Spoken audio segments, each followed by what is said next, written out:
안녕하십니까. 오늘은 슬기로운 생로병사 이야기 이제 마지막 시간인데요. 오늘 이 시간에는 좀 특별한 자리를 마련을 했습니다. 귀한 손님을 한 분 모시고 같이 이야기를 나누기로 했는데요. 서울대학교 병원 종양내과 김범석 교수님을 모셨습니다. 선생님 안녕하세요. 네, 안녕하세요. 네. 서울대병원 혈액종양내과에서 일하고 있는 김범석이라고 합니다. 좋은 자리에 불러주셔서 감사합니다. 김범석 교수님은 그냥 제가 소개를 드리자면 뭐 굉장히 바쁘신 와중에도 글도 굉장히 많이 쓰시고 또 상도 받으시고 그래서 아주 르네상스 맨이라고 해야 할까요? 문필가로서도 굉장히 이제 많은 일을 하고 계시고 또 작년이었나요? 어떤 죽음이 삶에게 말을 걸었다, 말을 했다.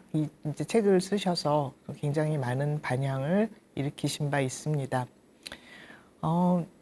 책을 쓰신 계기로 이제 또 이렇게 인연을 맺게 되어서 제가 한번 그 책을 어떤 계기로 쓰셨는지 여쭤보고 싶어요. 이제 사실 국내뿐만이 아니고 이제 해외에서도 많은 의사들이 죽음에 대한 책들을 썼고요. 이제 우리나라는 뭐 서울대학교 정현채 교수님은 아예 네. 죽음학이라고 하는 이런 분야를 개척을 하셨고 네.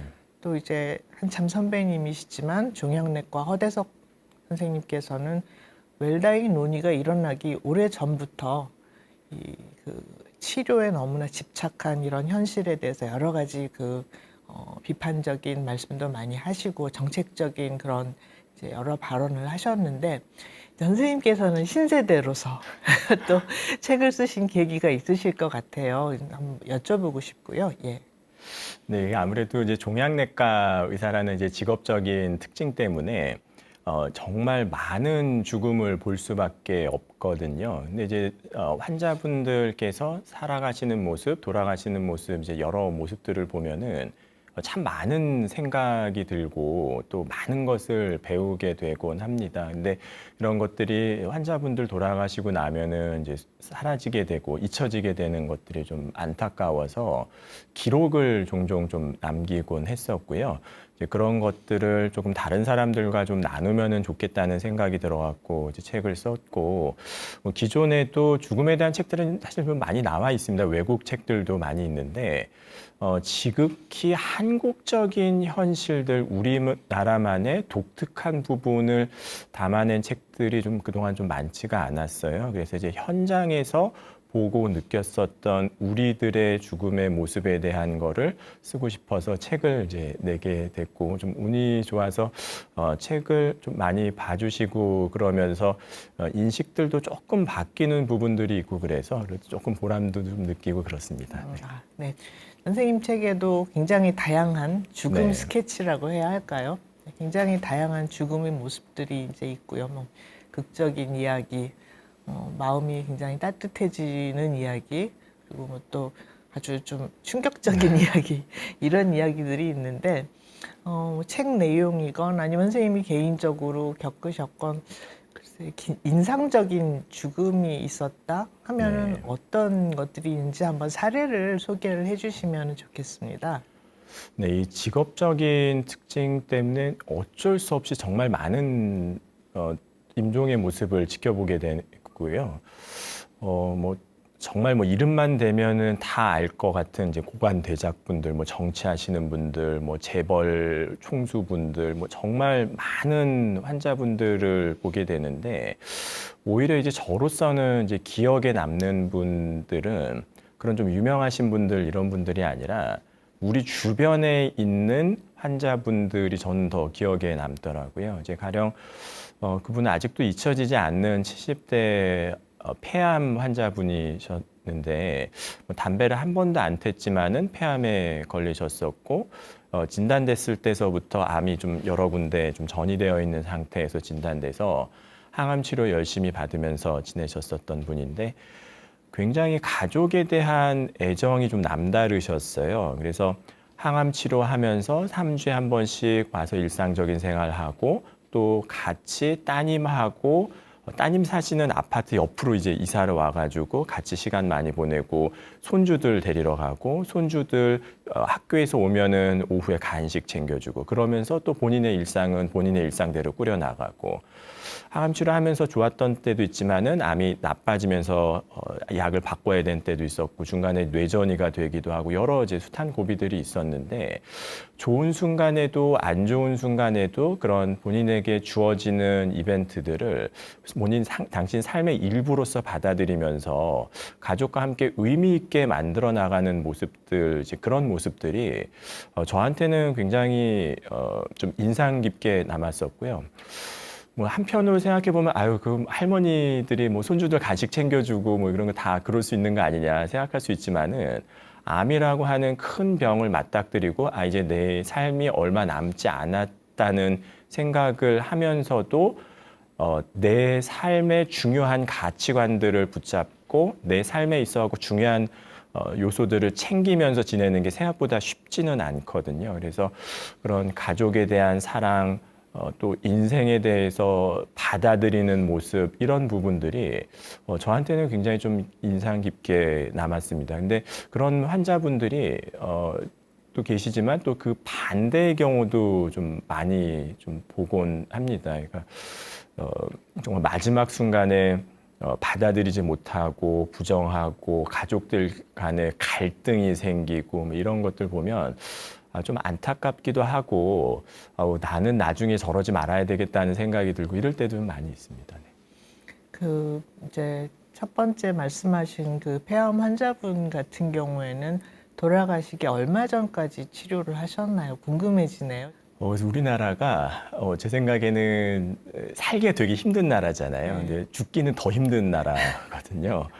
그렇죠. 너무나 최선을 다한다는 이 정말 뭐 가족들 적극적으로 최선을 다하고 이제 그런 속에서 중요한 것들을 놓치는 경우도 많고 어떤 때는 정말 의미 없는 항암 치료에 매달리는 경우도 많고 그러면서 그것을 최선이라 여기는 경우들도 많고 그래서 미국이나 뭐 일본 이런 외국에 비해 가지고 우리나라가 정말 임종 직전까지 어떻게 보면 조금 의미가 없는 항암 치료에 매달리는 경향들이 뭐 많이 있습니다. 근데 그 환자분 같은 경우에 있어서는 그때도 항암 치료 약이 쓸 약이 좀 몇 개가 남았었어요. 근데 환자분께서 오히려 저한테 먼저 이야기를 하시더라고요. 지금까지 이제 치료해 준 거 굉장히 고맙고 여태까지 잘 치료해서 지금까지 온 것만 해도 나로서는 굉장히 행복하고 만족한다. 근데 이제 더 항암 치료하는 거는 내가 이제 자신이 없다. 그러면서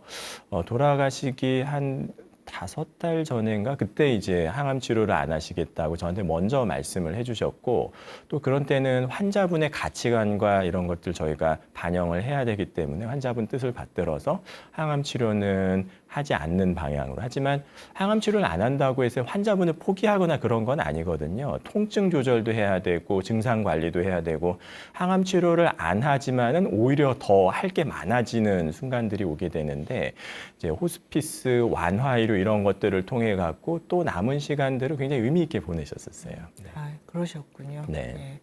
환자 본인이 이제 그만하자 네. 이렇게 말씀을 하시는 그런 경우입니다. 이제 책에서도 이제 여러 번 피력을 하셨지만 선생님께서도 개인적으로 이제 좋은 죽음이란 이런 것이다 하는 그런 생각이 있으실 것 같아요. 네. 근데 개인적인 의견일 수도 있지만 어떤 것이 좋은 죽음이라고 생각하십니까? 저는 사실 좋은 네. 죽음, 웰다잉이라는 말을 좋아하진 않는 게 네, 저도 모순이거든요. 맞아요. 죽는 걸 좋아하는 사람 아무도 네. 없는데 그러나 그럼에도 불구하고 나쁜 죽음이 아닌 죽음 어떤 것이 가장 이상적인 모습이라고 생각을 하시는지요? 이게 쉽게 생각하면 또 쉬울 수도 있는데 어렵게 생각하면 굉장히 어려운 질문이거든요. 이제 좋은 죽음, 이상적인 죽음이란 과연 이제 어떤 죽음이냐. 예, 왜냐하면 사람마다도 살아온 인생이 다르고 생각이 다르고 다들 이제 가치관이 다를 수밖에 없거든요. 근데 이제 제가 생각하기에는 본인이 원하는 이상적인 죽음, 본인이 원하는 방식대로의 죽음, 그게 가장 좋은 죽음 아닌가 이제 저는 그렇게 생각을 하고요. 이제 그렇다 보면 공통적으로 이제 나오는 요소들이 있어요. 이제 우리나라 환자분들한테 어떤 죽음이 가장 이상적인 죽음이라고 생각을 하시느냐 이런 설문조사 같은 것도 해보면 공통적으로 나오는 게 이제 첫 번째는 고통스럽지 않은 죽음이 제일 먼저 나오고요. 두 번째는 주변에 피해를 주지 않는 것. 우리나라 환자분들은 그 얘기를 꼭 하세요. 그다음에 이제 세 번째로 나오는 거는 좀 죽음을 준비할 시간이 좀 있었으면 좋겠다. 이제 그 세 가지를 공통적으로 이야기를 하시는데 그런 얘기들이 왜 나오느냐. 결국에는 많은 환자분들이건 가족분들이건 지켜봤었던 죽음들이 다 그런 모습이었었던 거예요. 통증 조절이 안 돼갖고 너무 고통스럽게 돌아가시는 모습. 뭐 부모님이 임종을 하시거나 이럴 때 이게 간병 같은 것들이 다 오롯이 가족한테 떠넘겨지다 보니까 가족들이 이게 너무 힘들어하는 모습들을 보게 되기도 하고 또 정말 삶을 마무리해야 될 상황임에도 불구하고 항암 치료에 매달린다든가 이런 시간들 때문에 삶을 마무리할 시간이 없이 그냥 허망하게 돌아가셨다 이런 얘기도 굉장히 많이 하거든요. 그래서 계속 봐왔었던 죽음의 모습들이 그러하기 때문에 내가 죽을 때에는 나는 그렇게 되고 싶지는 않다 그런 얘기들을 하시는 거 아닌가 싶습니다. 네. 말씀을 듣고 보니 이제 제가 경험했던 그래도 가장 바람직한 모습의 죽음은 이제 가족분의 경우였는데 제 개인적인 이야기입니다만 사실 환자분들은 돌아가실 때 이제 병원에 입원하시기도 하고 하지만 긴 시간을 제가 이렇게 지켜보지는 않거든요. 그냥 이제 회진하고 네. 이제 의무 기록 보고 뭐 가족분하고 이야기하고 하는데 이제 가족분이 돌아가실 때는 오래 지켜보게 되는데 이제 그 어르신께서도 이제 생전에는 엄청나게 이제 많이 일을 하고 굉장히 이게 떵떵거리셨는데 결국 뭐 큰 병은 아니시지만 자리 보존하시면서 선언을 하셨어요. 병원에 안 간다. 어떤 일이 있어도 나 이제 병원에는 안 가겠다. 그리고 이제 딱 침상 생활 하시고 한 5개월 정도 있다 돌아가셨는데 이제 시간이 나면 옆에 가서 이렇게 말씀도 하고 말씀도 들어드리고 그러면서 저도 굉장히 많이 배우더라고요. 그래서 꼭 죽음 준비를 하고 싶다면 가족이 돌아가실 때 한번 옆에서 한번 쭉 한번 지켜보시라는 걸 좀 권하고 싶고요. 그래서 이 순간에는 이렇게 식사를 못 하시는구나. 그리고 어떤 날은 좀 반짝하시는 것 같다가도 또 어떤 날은 의식이 흐릿하면서 점점 의식이 없어지는 시간이 이렇게 길어지는구나. 그런 것도 배우고 굉장히 크게 배웠던 게 강제로 음식을 드리면 안 된다는 걸 그때 배웠는데 뭐 그렇게 몸이 쇠약해지시면 옆에서 불안해요. 이제 이렇게 맞아요. 이렇게 안 드시면은 돌아가신다고 네. 하면서 막 바리바리 싸가지고 와서 막 강제로 드시게 하는데 왜 못 드시냐고 여쭤봤더니 음식을 삼키는 게 아프다고 얘기를 하세요. 근데 저는 몰랐어요 그거를. 그리고 의학적으로 아직도 왜 그렇게 몸이 쇠약해졌을 때 음식을 삼키는 것조차 고통스러운지는 설명을 못 하더라고요. 그런데 그렇죠. 하여간 그러니까 내가 먹을 수 있는 양만큼 하지 더는 가져오지 마. 이것도 굉장히 단호하게 얘기를 하시고 그러면서 물론 그 어려운 점도 있었지만 그러나 병원 정말 안 가시고 5개월 동안 본인이 평생 생활하시던 그 방에 침대 들여놓고 그렇게 이제 돌아가시는 모습을 보고 나도 정말 병원에 안 가고 그냥 집에서 죽었으면 좋겠다 이런 생각을 하게 되더라고요. 근데 이제 본인의 의사를 결국은 최대한 살리는 그런 게 좋은 죽음일 터인데 이게 잘 안 되는 경우가 사실 굉장히 많잖아요. 왜 그렇다 생각하셔요? 대부분 잘 안 되죠. 대부분 안 되죠. 네, 아까 말씀하셨던 그분 사례도 아마도 모르긴 몰라도 가족 간에는 갈등이 적잖이 있었을 거예요. 왜냐면은 어르신께서 나는 이제 병원에 안 간다. 뭐 본인이 선언을 하시고 하더라도 주변에 가족분들이 그걸 견디지를 못하세요. 그래서 식사 못 하시고 그러면 무슨 링겔 주사라도 맞아야 되는 거 아니냐. 뭐 그래도 병원 가서 뭐 검사라도 해봐야 되는 거 아니냐. 그래서 어떤 때는 보면은 가족분들이 어떤 존엄한 임종을 가로막는 경우들이 굉장히 많은 것 같더라고요. 근데 그게 어떻게 보면은 환자 입장에서 생각하거나 그런 어르신 입장에서 생각하면은 다 답이 있는 건데 어떻게 보면 가족 입장에서만 자꾸 생각하려는 경향들이 나오기 때문에 어떤 죽음의 질이라든가 어떤 노화 현상에 대한 이런 부분들을 굉장히 좀 본래 의미가 아닌 다른 의미로 퇴색시키는 거 아닌가, 저는 그런 생각이 듭니다. 그래서 정말 특히 이제 우리나라가 또 유별난 게 가족 중심의 집단주의 사고방식이 굉장히 크고, 또 우리나라 특유의 좀 극단주의적인 문화가 좀 있어요. 무조건 최선을 다해야 된다. 최선을 다하지 않으면 또 다른 가족들, 뭐 친척들 이런 분들이 자꾸 비교를 하는 경우들이 많아요. 아니 그렇게 너네 아버지 아프신데 병원도 안 가고 너는 뭐 하냐? 그게 자식으로 살 도리냐? 그래서 한국적인 가족 중심 문화, 좀 어떻게 보면 최선을 다하는 거에 대한 집착, 그다음에 비교하는 문화, 또 체면 문화 이런 것들이 좀 존엄한 삶의 마무리를 방해하는 것이 아닌가 싶고요. 거기다가 또 한 가지를 덧붙이면은 어떤 의료 시스템이죠. 한국식 의료 시스템이 정말 뭐 세계 최고의 가성비를 자랑하는 나름대로는 굉장히 좋은 의료 시스템인 부분도 있는데요. 어떤 행위별 수가제, 즉 어떤 행위를 해야만 의료 수가가 발생하는 이런 시스템에서는 자꾸 검사도 하고 약도 쓰고 치료를 하는 쪽으로 의료 시스템이 왜곡될 수밖에 없거든요. 그게 정말 환자한테 이제 도움이 되는지랑은 별개로 의료 시스템 자체가 좋은 임종을 방해하고 있는 부분이 많다고 생각을 합니다. 제 경험은 환자분하고 가장 시간을 많이 보낸 분들은 오히려 환자분의 뜻을 받드는 게 어렵지가 않더라고요. 맞아요. 그런데 환자분하고 별로 관계가 소원하신 분일수록 병원 가야지 않냐. 네, 네. 그런 모습이 또 있어요. 맞습니다. 예. 그래서 이게 참 가족이 대화가 많이 필요한 것 같고요. 네. 이제 종양내과이시다 보니 사실 우리 제일 무서워하는 게 암이잖아요. 그러니까 암이라는 게 어떤 한 개인의 인생에서 가장 극적인 사건인 것 같아요. 전혀 생각지도 않았던 죽음이 갑자기 삶에 탁 던져지는 이제 그렇죠. 이런 순간을 경험을 네. 하기 때문에 이제 많은 사람들이 암을 두려워하고 그러다 보니 이제 암이 두렵다 보니 이게 빨리 찾아서 이제 빨리 조기 치료를 해야 해 하면서 이제 다양한 건강 검진 프로그램 네. 등을 통해서 이제 조기 진단을 하는데 이것 때문에 생기는 이제 과잉 진단의 문제가 계속 이제 이야기가 되고 네. 있거든요. 여기에 대해서는 어떻게 혹시 생각을 하시는지요?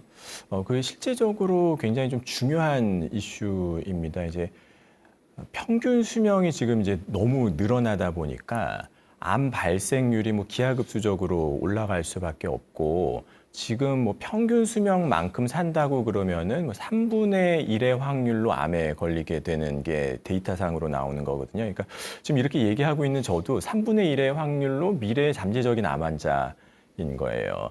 그만큼 암이 흔한 병인데 암으로 인해 갖고 돌아가시는 분들을 이제 주변에서 보게 되다 보면 굉장히 암에 대해서 공포감을 갖거나 두려움을 갖게 되는 경우들이 많고, 이제 그런 것들로 인해 갖고 오히려 더 손해가 나는 부분들이 굉장히 많습니다. 이제 가령 조기에 암을 찾아내 가지고 수술할 수 있을 때 수술하고 이런 분명히 좋은 암들이 있거든요. 그래서 뭐 위암 같은 경우는 아무 증상이 없어도 위내시경을 정기적으로 해라, 뭐 이런 얘기들도 많이 하지만 또 그렇지 않은 암도 있습니다. 그래서 뭐 갑상선암 같은 경우는 조기 검진을 워낙 많이 하니까 우리나라가 이제 전 세계에서 제일 갑상선암 빈도가 높은 나라가 됐는데, 갑상선암을 일찍 찾아냈다고 해서 생존율이 올라가느냐, 이건 또 조금 별개의 문제이잖아요.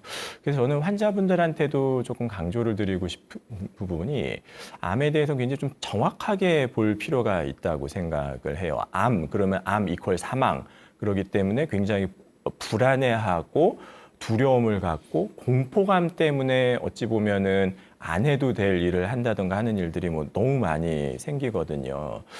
근데 또 엄밀히 생각해 보면 암이 없는 사람들도, 뭐 저 같은 사람에서도 뭐 늘 암세포가 생겼다, 없어졌다, 생겼다, 없어졌다, 이제 그런 부분들이 있거든요. 그래서 제가 느끼는 거는 암이 중요한 게 아니라 암에 대해서 내가 어떻게 반응을 하느냐, 그게 오히려 더 중요한 것 같고, 암을 정확하게 이해를 하고 암에 대해서 건강하게 반응을 하고 그거에 맞춰 갖고 정확하게 대책을 만들어 나가는 것이 가장 중요하지 않나 뭐 그렇게 생각을 합니다. 예. 뭐 갑상선암이 워낙 유명한 케이스인데 그거 아셔요? 미국에서 우리나라 이 갑상선암 조기 검진 하는 그 네. 시스템을 네. 수입했어요. 그래서 미국도 지금 갑상선암이 늘어난다고 엄청나게 그러더라고요. 늘어난다고 하는데 네. 자본주의 의료의 그 모습이라고 생각해서 참으로 네. 씁쓸하긴 씁쓸하죠. 합니다. 네. 근데 이제 이렇게 그냥 어떻게 보면 평생 내가 그냥 가지고 가도 상관없는 이런 암, 이것까지 그냥 다 색출해서 모두 네. 다 띄어내자 하는 네. 그게 있는가 하면 또 한편으로는 암 진단을 받고도 항암제를 안 맞겠다. 네. 이제 이런 분들도 있다고 맞습니다. 하셨습니다. 네. 예. 그런 경우가 얼마나 이제 또 그 타당한 그런 결정이시고 네. 근데 또 저 선생님 책에서 보면은 더 황당한 거는 그런데 막 암이 정말 진행돼서 이제 손을 쓸 수 없을 때 그때 와서 항암 치료를 네. 해달라고 이제 네. 이렇게 말씀하시는 분도 맞아요. 있다고 하셔요. 예, 이런 것은 또 어떻게 우리가 받아들여야 할까요? 네. 그러니까 암 치료를 안 하시겠다는 분들은 어떤 생각을 가지고 네. 또 안 하시겠다고 하시는 건지 되게 궁금해지더라고요. 예. 이 항암제에 대한 부분도 어떻게 보면 좀 그 부작용이랄까 이런 게 좀 과장된 측면도 좀 있기는 합니다. 이제 가령 항암 치료를 했는데 항암 치료에도 불구하고 암이 커지고 암이 나빠지면서 사망을 하신 건데 가족분들이나 옆에서 지켜보실 때에는 이거 항암 치료를 해가지고 힘들어가지고 항암 치료 때문에 돌아가셨다 이렇게 오해를 하게 되는 경우들도 많거든요. 특히 이제 세포독성 항암제인 경우에 있어서는 정말로 머리털 빠지고 토악질 나고 이런 부작용들이 있기 때문에 저희가 항상 부작용에 비교해 봤을 때 항암제를 통해 갖고 얻는 이득이 더 뭔가 그걸 이제 저울질 해서 이득이 더 클 때에만 항암 치료를 하는 건데 항암 치료 그러면은 이제 무조건 머리 빠지고 토악질 나고 낫지도 않는 거 이렇기 때문에 힘들까봐 질에 겁을 먹고 안 하시는 분들도 꽤 계세요. 근데 특히 증상이 없는 분들이 그러는데 나중에 이제 암이 커지고 어디 뭐 기도를 누른다든가 숨이 찬다든가 그러면은 항암 치료 안 하시겠다고 나는 이대로 그냥 살아도 그냥 상관없다 나는 자연스럽게 죽음을 맞이하는 게 좋다 이렇게 하셨던 분들도 나중에는 생각이 바뀌는 게 굉장히 흔한 일입니다. 그게 아마도 제가 생각할 때에는 그런 이제 자연스러운 죽음을 맞이한다는 거는 이제 제가 보기에는 그런 가치관과 철학을 갖는 거는 중요한 문제고 좋은 일인데 경험을 해보지 못한 측면들이 많은 것 같아요. 그렇잖아요. 내가 목숨이 한 두세 개쯤 있어가지고 한번 암에 걸려갖고 이렇게 한번 죽어보니까 이런 거구나 이렇게 아는 사람이 어디 있어요. 가족의 경우에 있어서도 아버지가 뭐 두세 명씩 있어가지고 이렇게 돌아가시는 거구나 임종의 과정이 이런 거고 노화 현상이 노쇠한다는 게 이런구나 이런 걸 알 수가 없거든요.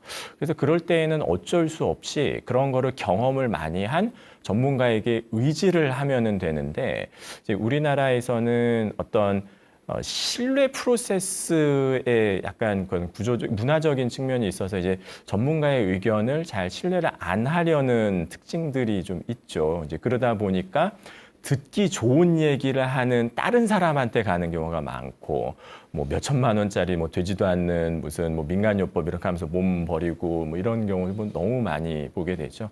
이제 그런 것들이 제가 보는 관점에서는 현실을 정확하게 봐야 되는데 정확하게 보지 못하고 보고 싶은 현실만 바라보고 듣고 싶은 이야기만 바라보고 듣고 또 본인의 가치관과 철학이 명확치 않기 때문에 벌어지는 일이 아닌가 조금 안타까운 마음이 좀 많이 듭니다. 네.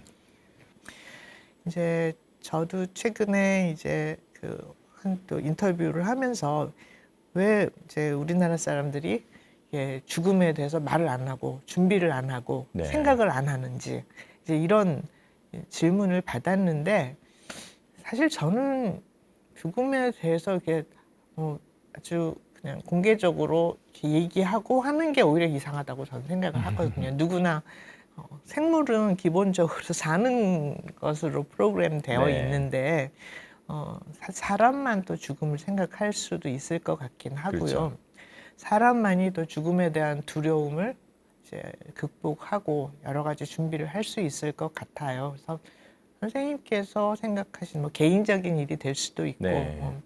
이제 옆에 케이스들을 보고 느끼신 것도 있을 텐데 이 죽음에 대한 두려움을 어떻게 극복하고 네. 어떻게 준비를 하면 가장 바람직할지 네. 말씀을 주시면 좋겠습니다. 참 어려운 질문인 것 같아요. 우리가 누구나 이제 죽음을 두려워하거든요. 근데 이제 죽음을 왜 두려워하느냐? 제가 생각하기엔 그런 것 같아요.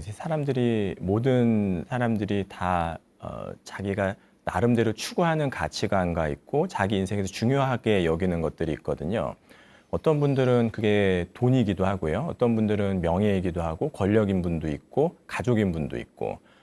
그런데 죽음이라고 하는 게 나한테 다가오면 내가 여태까지 살면서 쌓아 올렸었던 내 모든 것이 다 무의미해지게 되는 거죠. 죽을 때 돈 싸들고 가는 사람 없잖아요.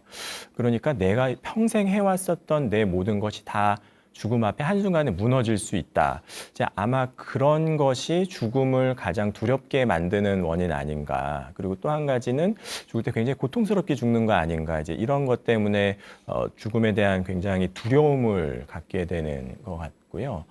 이제 그렇다면은 그런 두려움을 없애기 위해 갖고 내지는 두려움을 조금 줄이기 위해 갖고 어떻게 하면은 좋겠느냐 하는 건데 저는 환자분들한테 이제 그런 이야기를 많이 해요. 이제 세 가지 방법을 있다 그러면서 알려드리는데 요건 이제 전현수 박사님 책에 나오는 이야기인데 첫 번째로는 내 몸이 내 것이 아니라는 거를 빨리 알아차릴수록 죽음에 대한 두려움이 좀 줄어드는 것 같아요. 이게 조금 말이 좀 이상할 수도 있는데 우리는 내 물건을 잊어버리면 속상하지, 남의 물건을 남이 잃어버렸다고 해서 그렇게 속상하지는 않거든요.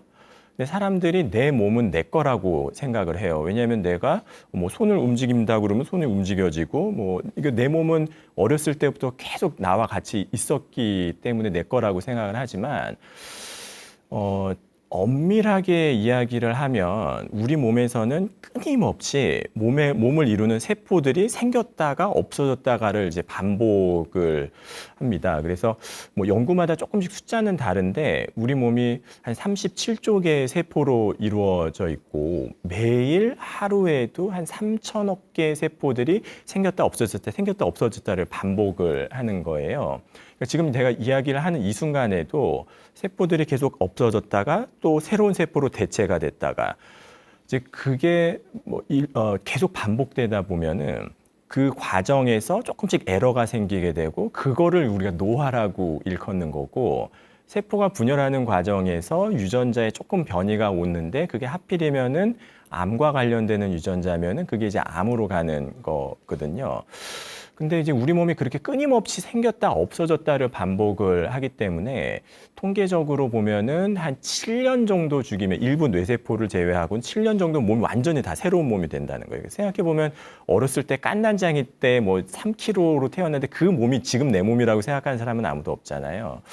그런 거를 생각해 보면 내 몸이 내 것이라고 생각을 하지만 사실은 계속 끊임없이 생겼다가 없어졌다를 반복하는 거죠. 그러다 보면 내 몸이 내 게 아니구나. 이건 그냥 어떤 자연적인 조건에 의해 갖고 생겼다가 없어졌다를 반복하는 거구나 생각하면 조금 마음이 좀 편해지는 부분도 있습니다. 그다음에 이제 두 번째는 현재에 집중하면서 현재를 살면 죽음에 대한 두려움이 굉장히 좀 많이 없어지는 것 같아요. 이게 많은 사람들이 현재를 사는 게 중요하다고 이야기를 하지만 대부분의 사람들은 과거를 살거나 미래를 사는 경우가 많아요. 마음이 과거에 가 있으면 대부분은 좀 우울합니다. 마음이 미래에 가 있으면 불안해요. 특히 이제 죽음이라는 일이 아직 나한테 생긴 일이 아니잖아요. 근데 이게 나중에 내가 언젠가는 죽겠지. 그러면 또 죽기 전에 너무 고통스러운 건 아닐까? 이런 생각이 꼬리를 물면은 이게 너무나 불안하고 두려움으로 이어질 수밖에 없어서 지금 현재에만 딱 집중하면서 현실을 살아가면 죽음에 대한 두려움을 굉장히 많이 극복할 수 있는 것 같아요. 그래서 오히려 어린이들을 보면 어린이들은 현재를 살아서 어린이들은 행복하거든요. 근데 어른이 되면 행복하지도 못하고 현재에 집중하면서 현재를 살지도 못하고 좀 그런 부분이 있는 것 같습니다. 그다음에 죽음에 대한 두려움을 극복하는 세 번째 방법은 세상의 원리를 이해하는 거라고 저는 생각해요. 무슨 얘기냐면 세상은 그냥 세상의 원칙과 원리에 의해서 움직이는 것뿐이거든요. 어떤 원인과 조건에 의해 가지고 생겼다가 없어지기도 하고 뭐 이런 것들인데 우리는 누구나 다 자기중심적으로 세상을 바라보려고 합니다. 그래서 왜 나한테만 암이 걸리는가? 왜 우리 부모님은 이렇게 일찍 돌아가시는가? 왜 지금 나는 돈이 없어갖고 이렇게 힘든가?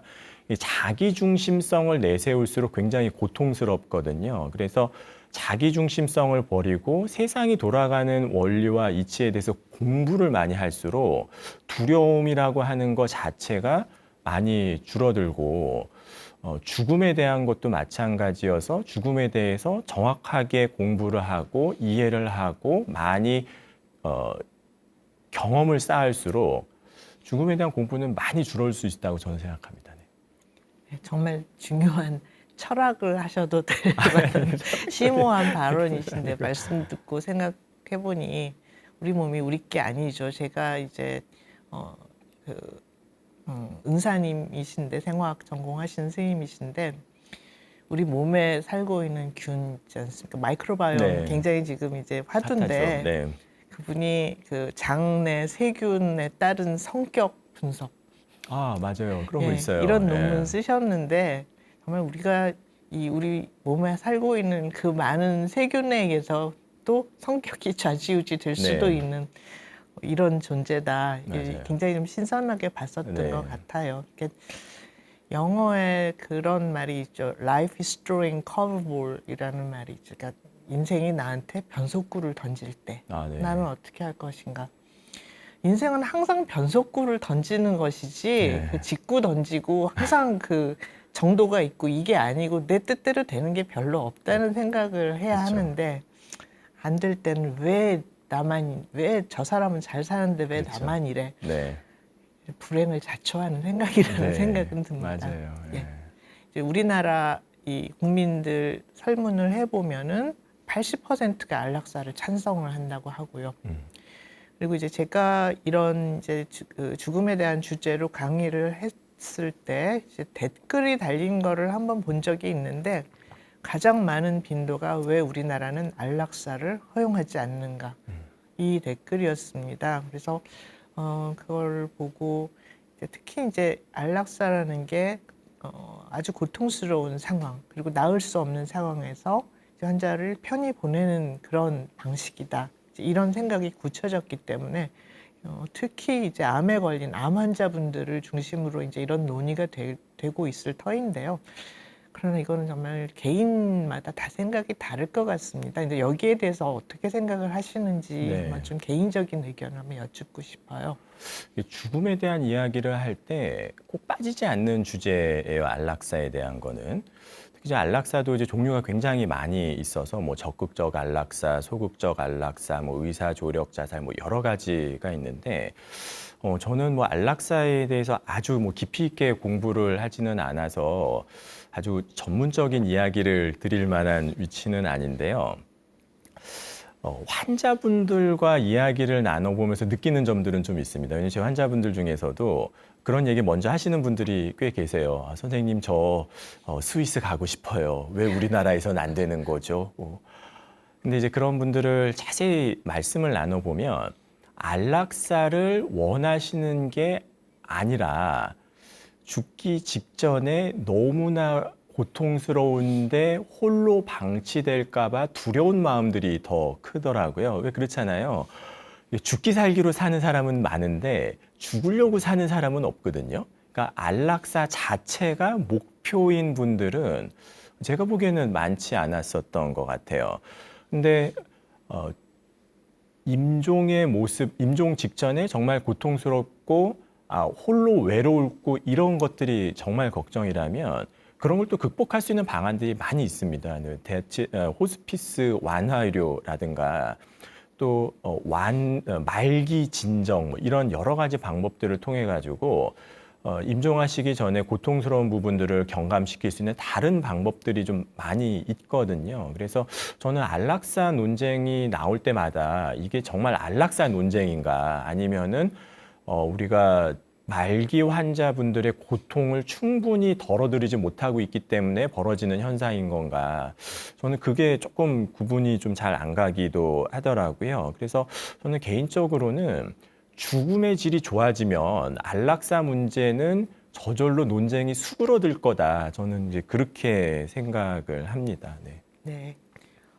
이제 거기에 대해서 이제 저도 개인적인 의견을 이제 말씀을 드리면은 저는 이제 보는 환자분들이 암이 아니고 10년이 기본입니다. 만성질환, 안 낫는 병이기 때문에 10년 기본이고 뭐 20년 넘게 다니시는 분들도 많은데 그러다 보니 이제 이런 분들이 질병 이외의 원인으로 점점 이제 나이 드시면서 노쇠하고 쇠약해지시고 하는 그런 과정들을 다 지켜보면은 어떨 때는 이게 병원에서 해결할 수 있는 문제만큼은 아닌데 그 모든 문제를 다 또 이제 병원에서 해결을 네.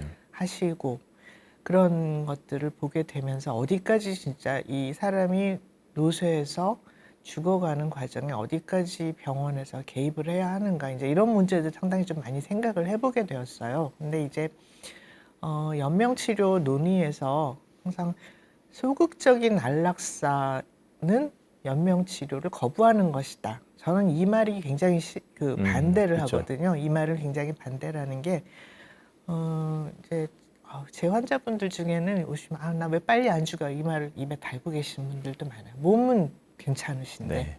보면 사람이 이제 몸만 건강한 게 아니고 정신도 건강해야 하는데 이제 연세 드시면서 점점 본인의 그 자리가 없어진다 생각하는 그 정신적인 고통 그리고 이제 가족들이 점점 나를 그냥 좀 소원하게 섭섭하게 해 그런 상처 네.